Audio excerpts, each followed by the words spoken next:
имало много зомби. Той не може да ги убие, затова изчакало до сутринта, която скоро ставала. Всички зомбите умирали само без броните. И си казал: хей, защо ви не убирате? Трябвало, докато не умрат. Разили. Те не го виждали отново.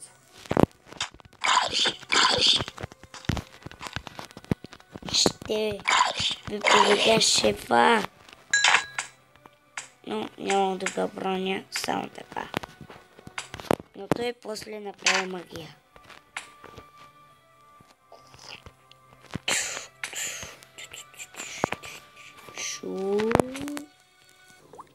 Той е станал с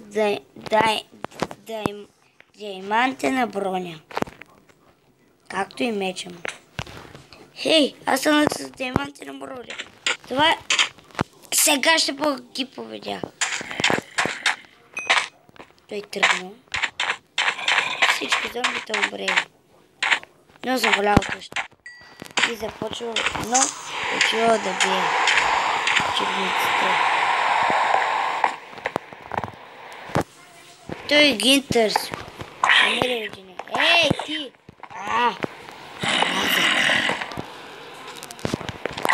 Не го виждали. Как сте? Ой, много виждали. Другите зомбите. Но вие... убия наш. Но да видим дали ще убиеш наш. Абе, нали валиташ, бе? Как ще изгорите? Нали, бе? Пак можеш да оцеляйте. Не можеш да победиш мен. Страхливец такъв!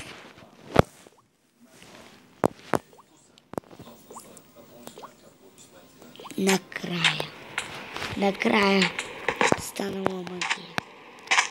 Когато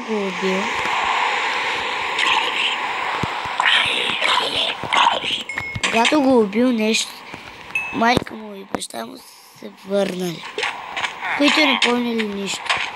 Но и дошъл и него спасител. Истинският му треньор, учителя, той го убил. Но бил му лош учител. С това го убил. Мамо, тате, но те бягали. Какво искаш от нас? Ти не си ли познат? Но аз съм вашия син.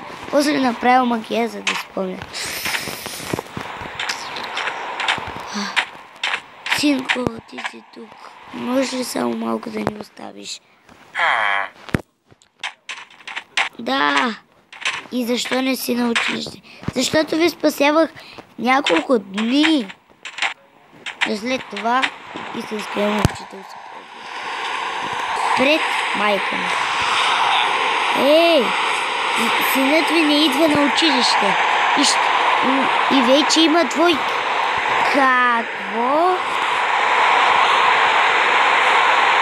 Ти пък. Имаш двойка. И той започна да... Слушайте, аз бях 100 години, в няколко годишен сън, не помня колко са годините. Ще ви дам нещо. Не може да стоите на мен.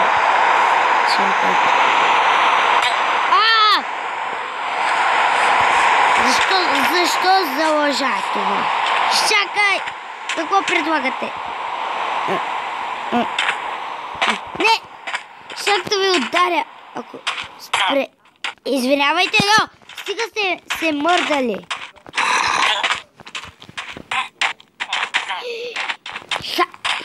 Малко зомби такова тъпо. Как ти изгараш?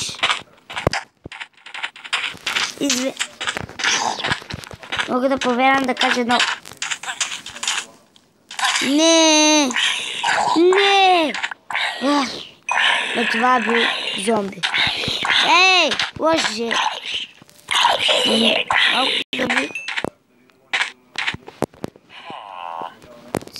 Имаш лейки за годината. Както го каза другия. Той е зомби, да. Дори ние не го знаехме.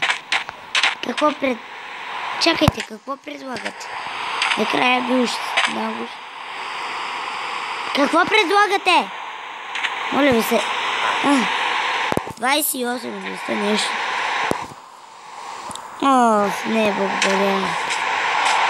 Нямам такива. Не.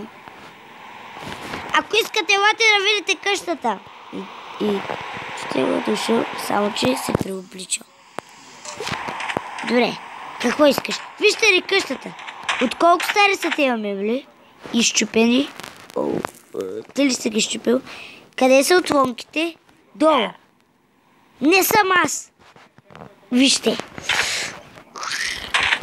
И тя влезва в неговия ум и видяла всичко. Ти си прав.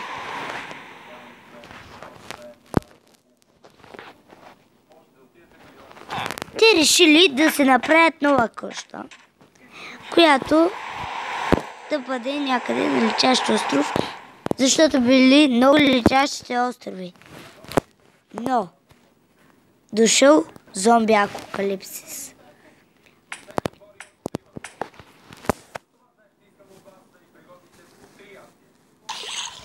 Нощта е била, но той направил магия да стане сутрин. И зомбитата гръмна освен командира. Хей, командира, ела и с мен се би. Кой си ти? Къде си? Ауч! Усещам нещо. Да, мен. И той го убил. И защитил всички. Но те нямали град. И затова родителите останали.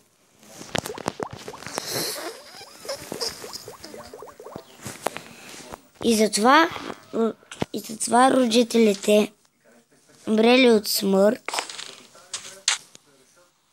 Ивко останал самотен и решил да бъде в тайното подземие да живее.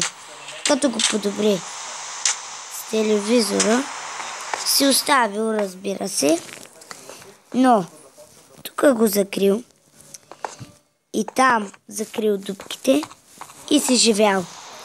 Излизал от тук, ето така, и нататък така се е развивало. И това беше. И здравейте на всички, аз съм 838 и ви приготвих тая малка история, която беше на 2 часа и чао!